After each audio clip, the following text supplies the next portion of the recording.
My name is Avery. I'm 31, and I destroyed the most meaningful relationship I've ever had with one careless, thoughtless moment.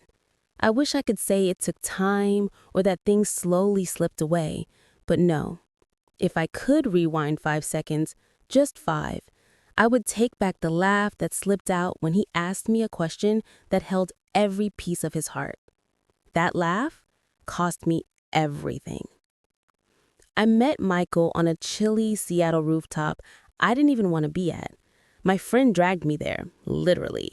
My hair was a frizzy mess from the drizzle, my outfit thrown together last minute, and my makeup barely existed.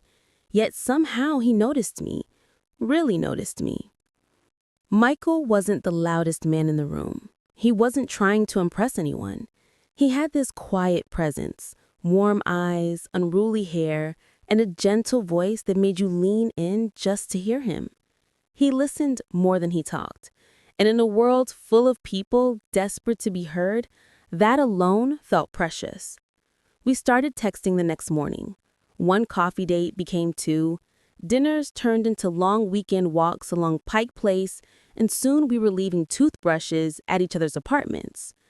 It wasn't a wild, chaotic romance. It was steady, kind, grounding. The type of love I always said I wanted, but secretly feared I didn't deserve. He remembered my weird dairy allergy, made playlists for my rainy commutes, left goofy voice notes when I had rough days. He wasn't perfect, but he showed up. Consistently, softly, lovingly. I wish I had done the same. Because while Michael was building something real with me, I was still haunted by my past. Brandon. The man who never fully chose me, but never fully let me go either. The kind of man who stays lodged in the back of your mind, not because he was good, but because he left everything incomplete. A storm without closure.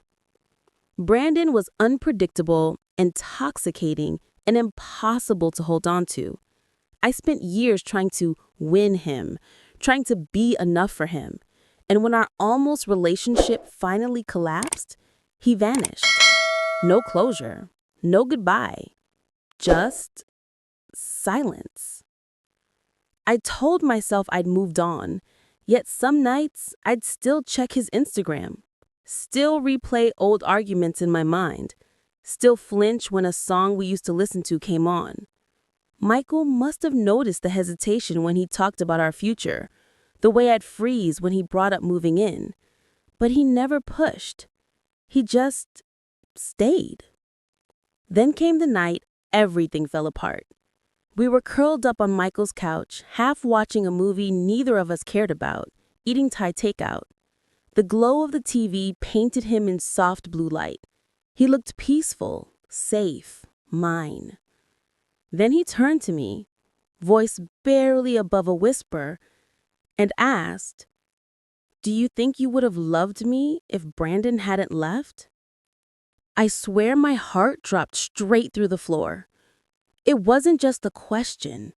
It was the vulnerability in his eyes, the fear, the hope, the months of wondering wrapped into a single trembling sentence.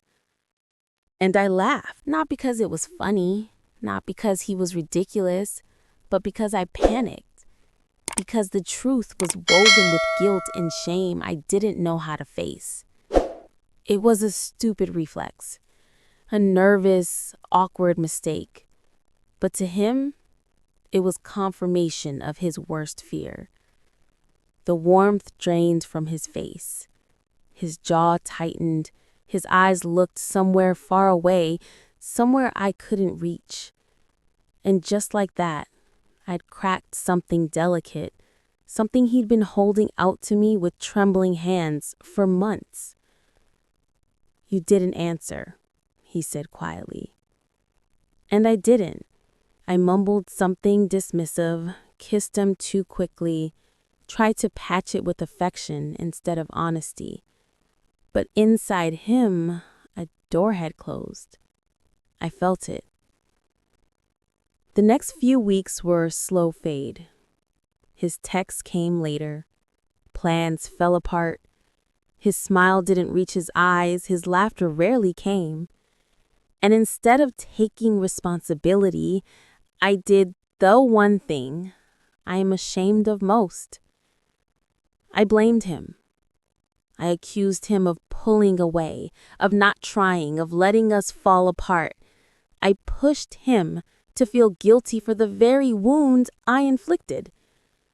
Until one evening, standing in his doorway with exhaustion in his eyes, he said the last words he ever spoke to me.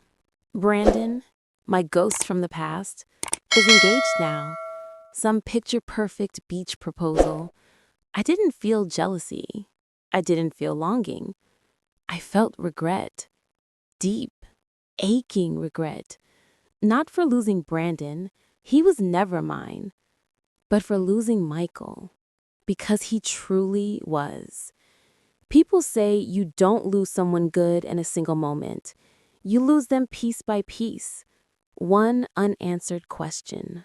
One avoided truth. One misplaced laugh when they needed reassurance.